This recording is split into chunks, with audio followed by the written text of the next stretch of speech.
Black live show అంతర్జాతీయ మహిళా దినోత్సవం సందర్భంగా సమాజంలో మహిళల పాత్ర గురించి మాట్లాడుకుంటున్నాం. శారద గారు, ముఖ్యంగా రిజర్వేషన్ బిల్లు గురించి ప్రతి సందర్భంలోనూ మనం చర్చించుకుంటూ ఉన్నాము. ఇప్పటికే అది బిల్లుగానే ఉండిపోవడానికి కారణం ఏమిటి? ఎందుకు చట్టం కావట్లేదు? దీని గురించి చర్చ జరిగినప్పుడు లోక్సభలో కానివ్వండి, రాజ్యసభలో కానివ్వండి, మీరు చూసే ఉంటారు. యూపీకి సంబంధించినటువంటి, మధ్యప్రదేశ్కి సంబంధించినటువంటి నేతలందరూ చాలా అపోజ్ చేయడం జరిగింది. అంటే అక్కడ ఇప్పటికీ కూడా ఆ ఈక్వాలిటీ అనేది, అంటే స్త్రీ పురుషులు సమానము అనేటువంటి ఆలోచన కూడా కనీసం వాళ్ళు రావట్లేరు. వాళ్ళు ఎప్పుడు ఏమనుకుంటారంటే స్త్రీలు ఎప్పుడు కూడా పురుషుల కన్నా కొంచెం తక్కువ స్థాయిలో దిగువనే ఉండాలనేటువంటి ఆలోచనతో ఉంటారు. కాబట్టి వాళ్ళు పార్లమెంట్లోనే అపోజ్ చేయడం జరిగింది. కాంగ్రెస్ పార్టీ అధికారంలో ఉన్నప్పుడు రాజ్యసభలో మాకు మెజారిటీ ఉండింది కాబట్టి రాజ్యసభలో మేము ఆ బిల్ని పాస్ చేయగలిగాము. కానీ లోక్సభ వరకు వచ్చే వరకు ఏమైపోయిందంటే అక్కడ మాకు మెజారిటీ లేదు. కాబట్టి మీకు తెలిసిన విషయమే, యూపీఏ గవర్నమెంట్ ఉండేది, చాలా పార్టీల అలయన్స్ తోని మేము ఫామ్ చేయడం జరిగింది. కాబట్టి ఇప్పుడు ఉన్నటువంటి గవర్నమెంట్ కి మటుకు అడ్వాంటేజ్ ఉంది, ఎందుకంటే రాజ్యసభలో ఆల్రెడీ బిల్ పాస్ అయి ఉంది. అంతేకాకుండా కాంగ్రెస్ వాళ్ళు ఎప్పుడు కూడా వ్యతిరేకించడం లేదు. మీరు కనుక ఇప్పుడు పంచాయతీరాజ్ సిస్టంలో కనుక చూసుకుంటే 33% రిజర్వేషన్ ని ముందుగా ప్రవేశపెట్టింది కాంగ్రెస్ పార్టీని, ఆ తర్వాత దాన్ని 50% కి పెంచింది కూడా కాంగ్రెస్ పార్టీనే. కాబట్టి రాజ్యసభలో పాస్ అయిన బిల్లుని ఇప్పుడు మళ్ళీ లోక్సభలో కనుక ఎన్డీఏ ప్రభుత్వము పూర్తి మెజారిటీ ఉంది కాబట్టి వాళ్ళు పాస్ చేయాల్సినటువంటి అవసరము, బాధ్యత రెండు ఉన్నాయి. అంతేకాకుండా కాంగ్రెస్ సపోర్ట్ ఎప్పుడు అవసరం ఉన్నా కానీ కాంగ్రెస్ మట్టుకు ఎప్పుడు కూడా మహిళలకు సమాన స్థాయి ఇచ్చే దాంట్లో ఎప్పుడు వెనక్కి తగ్గలేదండి.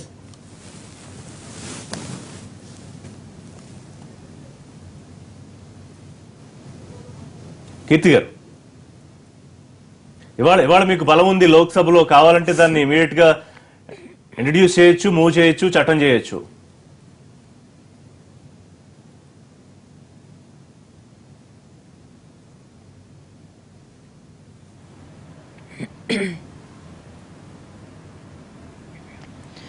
సార్, ఇప్పుడు మనము ఏదైతే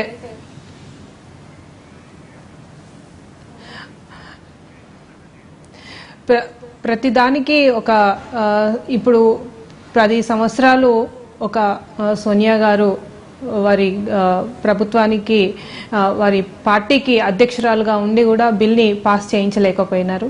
అట్లాంటిది ఇప్పుడు మా ప్రభుత్వం వచ్చిన తర్వాత దీనిపైన తప్పకుండా మేము ప్రతి ఒక్కరిని దీంట్లో ఇన్వాల్వ్ చేసి ఈ బిల్ ఏదైనా సాధ్యపడుతుందంటే అది బీజేపీతోనే అన్నట్టుగా మేము మహిళలము ఏదైతే కలలు కంటున్నామో ఈ రిజర్వేషన్ గురించి, దాన్ని తప్పకుండా నరేంద్ర మోడీ గారు దీన్ని తప్పకుండా చేస్తారు.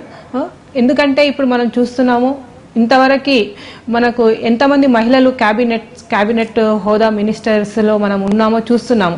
మొట్టమొదటిగా మనకు ఇంతమంది మహిళా క్యాబినెట్స్ ఉండడము, ఆ తర్వాత మహిళలకు ఇంత ప్రాధాన్యత దొరికింది అంటే అది ఓన్లీ మన ఇప్పుడు ఉన్నటువంటి నరేంద్ర మోడీ గారి ప్రభుత్వంలోనే మహిళలకు ఆ గౌరవం దొరికిందని చెప్పేసి మనం గర్వంగా చెప్పుకోవచ్చును. ఇప్పుడు మనము మన తెలంగాణలో గనక చూసుకుంటే ఇప్పుడు మనకు 6 మంది ఎమ్మెల్యేలు, మహిళా ఎమ్మెల్యేలు ఉన్నప్పటికీ కూడా ఒక్కరికి కూడా మనకు ఇక్కడ మంత్రి అయ్యే ఛాన్స్ మనకి రాలేదు. కాబట్టి ఏదైనా మహిళలకు ఇక్కడ దక్కుతున్నటువంటి గౌరవం ఈ మహిళా బిల్లు గురించి చాలా మంది, మన పితృస్వామ్య సమాజంలో మహిళలకు ఒకవేళ పెద్దపీట వేస్తే ఈ పీఠాలు కదులుతాయని ఏమన్నా భయపడే పరిస్థితి ఉందా? ఎందుకని అది అవ్వట్లేదు? మరి అంటే బహుశా అది కూడా ఉండొచ్చేమో నేను అనుకుంటున్నాను. కాకపోతే ఏంటంటే ఇప్పుడు ఎవరైతే సఫర్ అవుతున్నారో వాళ్ళకి బిల్లులు చేసుకునే అవకాశం ఇవ్వాలి. మనం అంటే మేము ఏ ఇబ్బందులు పడుతున్నామో మాకు ఆ చట్టంలో అవకాశం ఇస్తే కదా మేము దాన్ని సరి చేసుకోవడానికి అవకాశం ఉంటుంది. కాబట్టి అనేక సంవత్సరాల నుంచి కొట్లాడతాను. రాజకీయాలలో ఓటు హక్కు ఉద్యమం నుంచి మొదలు పెడితే ఇప్పటి వరకు మేము అసెంబ్లీకి పోవడానికి కూడా ఉద్యమం చేస్తా ఉన్నాం, పార్లమెంట్ పోవడానికి కూడా పోరాటం చేస్తా ఉన్నాం. ఇంకా రిజర్వేషన్స్ కావాలని చెప్పేసి ఎన్టీ రామారావు గారు కదండి మహిళల్ని రాజకీయాలకు ఆహ్వానించి 9% రిజర్వేషన్స్ ఇచ్చి, తర్వాత చంద్రబాబు నాయుడు ఎంకరేజ్ చేసి 33% లోకల్ బాడీస్ లో అవకాశం ఇచ్చి అంటే పెంచుతా ఉన్నారు. అంటే దాన్ని అసెంబ్లీకి పార్లమెంట్ ఎందుకు ఇంప్లిమెంటేషన్ చేయట్లేదని చెప్పేసి ఇప్పటికీ కూడా మేము తెలుగుదేశం పార్టీ నుంచి అనేక మార్లు, అంటే ఎప్పుడు కూడా ఒకసారి మనం గమనించండి రిషి గారు, మీరు ఎప్పుడైనా గమనించండి గత అనేక సంవత్సరాలుగా లాస్ట్ అంటే బిఫోర్ ఎలక్షన్స్ పార్లమెంట్ బిల్లులో మహిళా బిల్లు అని చెప్పేసి తీసుకొస్తారు తెర మీదకి. అది ఇంప్లిమెంటేషన్ కాదు, ఎక్కడ దగ్గర వాయిదా పడుతుంది, మళ్ళీ ఎలక్షన్స్ గో టు ఎలక్షన్స్. అవకాశం ఉంది, ఇప్పుడు మీరు కూడా భాగస్వామ్యం. అదే చెప్తున్నా,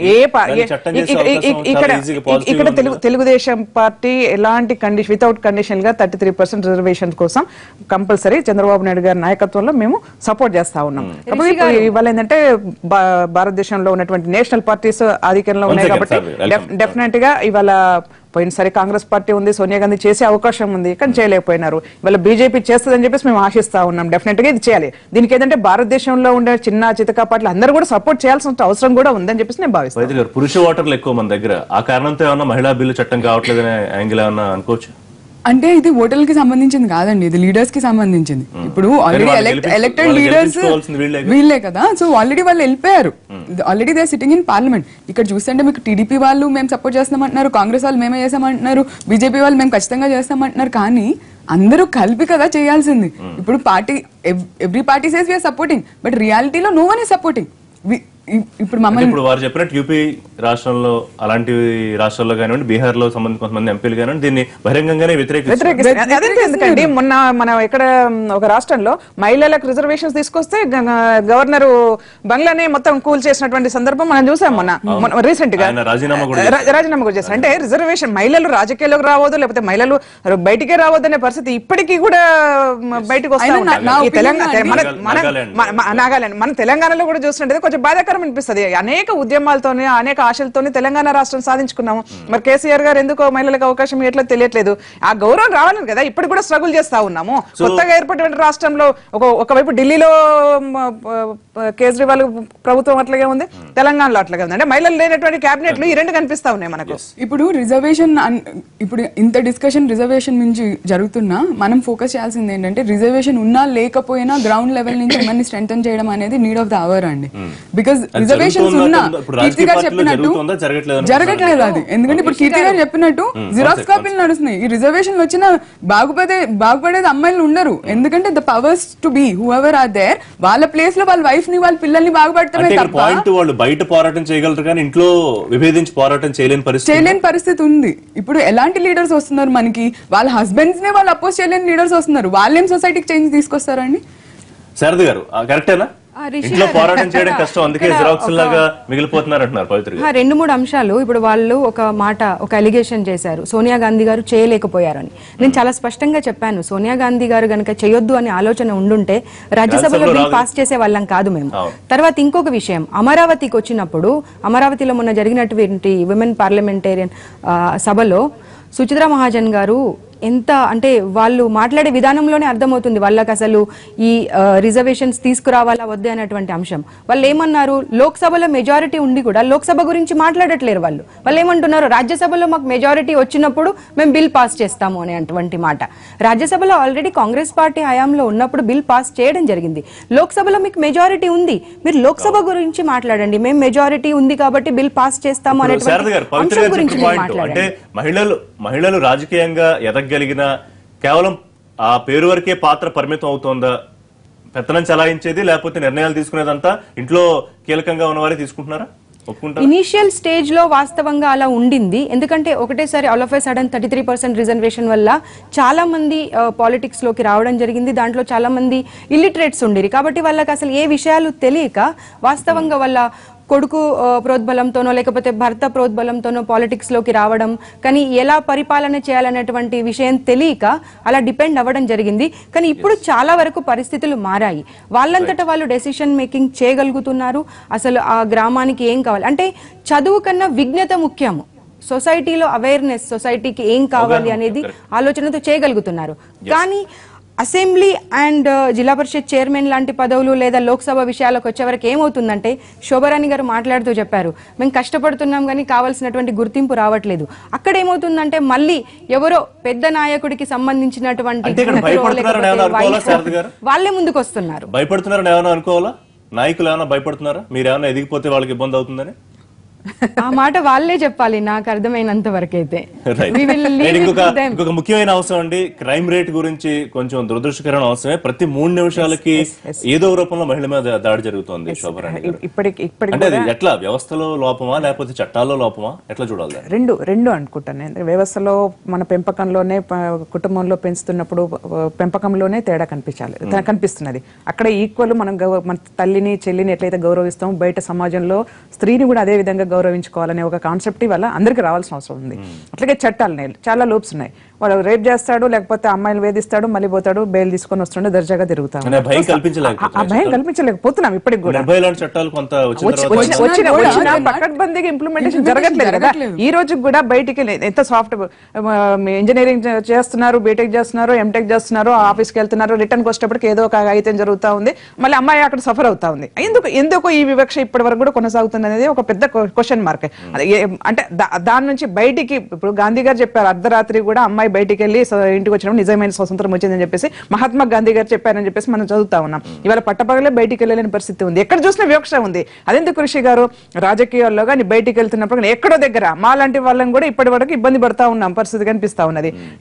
అంటే చూపులో తేడా కనిపిస్తుంది, బిహేవింగ్ లో తేడా కనిపిస్తుంది, బయటికి వెళ్తున్న కామెంట్స్ కనిపిస్తాయి, లేకపోతే అమ్మాయిలు మహిళలు కదా అని చెప్పేసి ఒక చిన్న చూపు కనిపిస్తుంది, వేదికల మీదకి పిలిచేటప్పుడు చిన్న చూపు కనిపిస్తుంది. అన్ని రకాలుగా ఎక్కడ చూసినా ఏ రంగంలో చూసినా మహిళల పట్ల వివక్ష ఉంది. ఇవాళ మేము కోరుకుంటున్నది ఏంటంటే అంతర్జాతీయ మహిళా దినోత్సవం సందర్భంగా మాకు రెస్పెక్ట్ కావాలి, మేము ఆత్మగౌరవంతో బతికే, అంటే మాకు ఈక్వాలిటీ రావాలి, మేము మాట్లాడగలుగుతున్నాం, మేము పని చేయగలుగుతున్నాం, మేము పోరాటం చేయగలుగుతున్నాం, మేము మీతో పాటు సమానంగా ఉన్నాం. కానీ ఎందుకు ఈ వివక్ష ఉంది? ఆ వివక్ష పోయినప్పుడే నిజంగా మహిళలకు గౌరవం అనేది దక్కుతుంది. పవిత్ర గారు, ఇప్పుడు ఢిల్లీ, హైదరాబాద్, కోల్కతా, చెన్నై ఇలాంటి మెట్రో నగరాల్లోనూ అలాంటి పరిస్థితి, రూరల్ లో కూడా మహిళల మీద అకృత్యాలు జరుగుతూనే ఉన్నాయి. ఏంటి దాన్ని? అంటే వాళ్ళ పురుషుల మైండ్ సెట్ మారాలా, లేకపోతే మహిళలు మరికొన్ని జాగ్రత్తలు తీసుకోవాలి, లేకపోతే చట్టాల్లో మార్పులు తీసుకురావాలి? చట్టాలు చాలా స్ట్రాంగ్ గా ఆల్రెడీ ఉన్నాయండి. ఇప్పుడు మీరు చూస్తే నిర్భయ ఫండ్ అని 3,000 crore రూపీ ఫండ్ ఉంది, కానీ దాని ఇంప్లిమెంటేషన్ లేదు. అందులోంచి అట్లీస్ట్ 100 crores కూడా లాస్ట్ 3 years లో వాడింది లేదు. రూల్స్ ఉన్నాయి, చట్టాలు ఉన్నాయి, బట్ అవన్నీ కూడా ఎలాంటి వాళ్ళు వాడుతున్నారంటే రిచ్ పీపుల్కే యాక్సెస్ ఉంది, అట్మోస్ట్ పువర్ కి where it has to actually serve వాళ్ళు అసలు వాడుకోలేకపోతున్నారు. ఎందుకంటే సొసైటీలో మనకు ఆ స్ట్రక్చర్ లేదు. ఇప్పుడు ఈ మధ్య కాలంలో నిర్భయ చట్టం ద్వారా కొంతమందికి కొన్ని కఠినమైన శిక్షలు పడ్డాయి, కానీ దానివల్ల పెద్దగా ఏం ఆగట్లేదు కదా, జరుగుతూనే ఉన్నాయి కదా, ఇప్పుడు కూడా జరుగుతున్నాయి. నిర్భయ చట్టం వచ్చినప్పుడు కూడా మళ్ళీ క్రైమ్ రేట్ పెరుగుతూనే ఉంది, జరుగుతూనే ఉన్నాయి. దానివల్ల ఇక్కడ మనకి ఏం జరగాలంటే గవర్నమెంట్ ఆఫ్ ఇండియా, ఇప్పుడు బీజేపీ గవర్నమెంట్ ఏదైతే ఉందో వాళ్ళు చాలా బ్యూటిఫుల్ ది తీసుకొచ్చారు. నిర్భయ ఫండ్ మీరు ఒకవేళ అది స్టడీ చేస్తే మెంటల్లీ, ఫిజికల్లీ, సోషల్లీ ఒక ఉమెన్ ని సపోర్ట్ చేస్తానికి, మెడికల్లీ కూడా సపోర్ట్ చేస్తానికి ఒక యూనిఫైడ్ సెంటర్స్ అనేవి ఆల్ ఓవర్ ఇండియా పెట్టాలనుకున్నారు. ఉదయపూర్ లో అది ఆల్రెడీ పాస్ అయింది, ఫస్ట్ సెంటర్ సెటప్ చేశారు. బట్ ఇంప్లిమెంటేషన్ అనేది జరగట్లేదు. ఇప్పుడు ఈ చట్టాలన్నీ ఒక యాంగిల్లో చూస్తే మీరు వీళ్ళు యూజ్ చేసుకుంటున్నారు, ఎవరు అట్టడుగు వాళ్ళకి అది యూజ్ అవ్వట్లేదు. వేరస్ మిస్యూజ్ అనేది అవేర్నెస్ కూడా కొంత లోపం ఉంది. అవేర్నెస్ ఉండాలి. రెండోది సోషల్ స్ట్రక్చర్ లేదు మనకి. వేర్ ఇప్పుడు జరిగితే ఇప్పుడు ఏం చేయాలి? అమ్మాయి ఒక మారుమూల గ్రామంలో జరిగింది, what should do? She'll only face discrimination. But where is the support for that woman? ధైర్యంగా అంటే ఏ రంగానికని కాదు, సినిమా రంగం, రాజకీయ రంగం, అన్ని రంగాల్లో యాక్ట్రెస్ భావన కేసు ఎక్కడైనా ఒక రంగంలో వివక్ష ఉంది, ఒక రంగంలో లేదని మనం ఎక్కడ చెప్పట్లేదు. మహిళలు ఎక్కడ పనిచేస్తున్నా అన్ని రంగాల్లో వివక్ష. క్రైమ్ రేట్ ని ఎట్లా అడ్రస్ చేయాలంటారు కేంద్ర స్థాయిలో కానీ రాష్ట్ర స్థాయిలో కానీ? సరే, ఇక్కడేవో షీ టీమ్స్ లాంటివి కొన్ని ఇంట్రొడ్యూస్ చేసిన తర్వాత ఏమన్నా మార్పు ఏమన్నా గమనించగలుగుతున్నాం? ఇప్పుడు మనము ఏదైనా ఒక విషయం జరిగిపోయిన తర్వాత మాట్లాడుకునే కంటే దానికి మనం ముందుగా ఎలాంటి చర్యలు తీసుకోవాలనే దాని మీద మాట్లాడుకోవాల్సిన అవసరం ఉందండి. ఒక్కసారి రిషి గారు, ఇప్పుడు మనము ముఖ్యంగా చూసుకోవాలంటే ఏదైనా ఇన్సిడెంట్ జరిగిపోయిన తర్వాతనే దాని గురించి మనం మాట్లాడుతున్నాము. ఇన్సిడెంట్స్ అనేవి జరగకుండా ఉండడానికి మనం ఎట్లాంటి చర్యలు తీసుకుంటున్నాము అనే దాని మీద, ప్రభుత్వం మనకు ఎట్లాంటి అవకాశాలు ఇస్తున్నాయి దాని మీద ముఖ్యంగా మనం ఇవాళ మాట్లాడుకోవాల్సిన అవసరం ఉంది. మనం ఇక్కడ షీ టీమ్స్ అని మనం పెట్టుకున్నాం, కానీ షీ టీమ్స్ అనేవి రూరల్ ఏరియాస్లో ఎంతవరకు వర్క్ చేస్తున్నాయి? ఇప్పుడు మనము బాలికల గురుకుల పాఠశాలలు తీసుకున్నాము, ఆ తర్వాత ఇంటర్మీడియట్ రెసిడెన్షియల్ గర్ల్స్ ఏమంటారు కాలేజెస్ ఉన్నాయి, వాటిని తీసుకుందాము. అక్కడ ఏదైనా ఇన్సిడెంట్ జరిగిన తర్వాతనో, లేకపోతే ఏదైనా అమ్మాయి మీద ఏదైనా అగాత్యం జరిగిన తర్వాత అమ్మాయి ఆత్మహత్య చేసుకున్న తర్వాతనే ఆ ఇన్సిడెంట్స్ బయటకు వస్తున్నాయి. వాళ్ళు ఎందుకు అలా చేస్తున్నారు? ఆ కాలేజెస్ లో ఉమెన్స్ సెల్స్ యాక్టివ్ గా ఉన్నాయా? ప్రతి కాలేజ్ లో ఉమెన్స్ సెల్ ని, ప్రతి స్కూల్లో ఉమెన్స్ సెల్ ని అనేది యాక్టివ్ చేయాలి. ప్రతి దగ్గర ప్రతి కాలేజ్ ఉమెన్ సెల్ అనేది కంపల్సరీ అనేది తీసుకురావాలి. ఆ తర్వాత షీ టీమ్స్ ఏవైతే మనము మన దగ్గర తీసుకొచ్చుకున్నాము, వాళ్ళు కంపల్సరీ 1 month or 2 months కి ఒకసారి వెళ్ళి పిల్లలకి కౌన్సిలింగ్ చేయడం గానీ, అక్కడ కాలేజెస్ లో గానీ స్కూల్స్ లో గానీ ఒక డ్రాప్ బాక్సెస్ పెట్టాలి. ఎక్కడ ఎవరి వ్యూ మారాలి, లేకపోతే ఎవరి మైండ్ సెట్ మారాల్సిన అవసరం ఉంది? రిషి గారు, ఇక్కడ ఎలా ఉందంటే ఒకప్పుడేమో అరే వీళ్ళకి చదువు రాదు కాబట్టి ఇలాంటి క్రైమ్ చేస్తున్నారు అనేటువంటి మాట ఉండింది. కానీ ఇప్పుడు అలా లేదు. బాగా చదువుకున్న వాళ్ళే ఇలాంటి అఘాయిత్యాలకు పాల్పడుతున్నారు కాబట్టి మోరల్ స్టడీస్ అనేది మనకు మా చిన్నతనంలో అయితే మా క్లాసెస్లో ఉండేది. ఇప్పుడు అసలు ఆ సబ్జెక్ట్ లేకుండా పోయింది. కాబట్టి ప్రతి స్కూల్లో స్టేట్ గవర్నమెంట్ కానివ్వండి, సెంట్రల్ గవర్నమెంట్ కానివ్వండి, ఆ సబ్జెక్ట్ని మళ్ళీ మొదలు పెట్టాల్సిన అవసరం ఉన్నది. ప్రతి పేరెంట్ వాళ్ళ పిల్లలకు మోరల్స్ గురించి నేర్పించాల్సినటువంటి అవసరం ఉన్నది.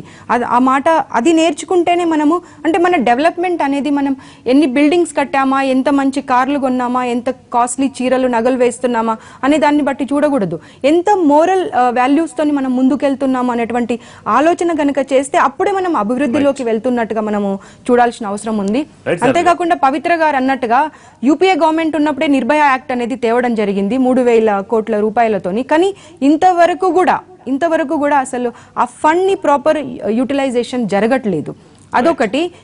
నిన్న మొన్న చూస్తే కూడా మీరు పెద్దపల్లి డిస్ట్రిక్ట్ లో ఒక ఎస్ఐ భార్యాభర్తలు ఇద్దరు నీళ్లు పెట్టడానికి పొలానికి వెళ్తూ ఉంటే అఘాయిత్యం చేసినటువంటి సందర్భం ఉన్నది. అంటే ఒక పోలీసు ఒక ఎస్ఐ స్థానంలో ఉన్నటువంటి వ్యక్తే చేశాడు కాబట్టి అక్కడ చదువు లేదు కాబట్టి చేశారు అనేటువంటి ఆలోచన మనం చేయరాదు.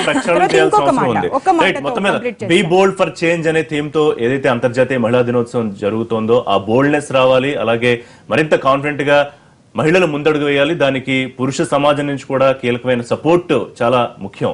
సో అది చెప్పుకుంటూ ఇవాళ మన లైవ్ షో ముగిద్దామండి. థ్యాంక్ యూ శోభరణ్ గారు, థ్యాంక్ యూ పవిత్ర గారు, థ్యాంక్ యూ కీర్తి గారు, థ్యాంక్ యూ శారద గారు. ఇది ఇవాళ లైవ్ షో. రేపటి లైవ్ షోలో కలుద్దాం. Keep watching NTV.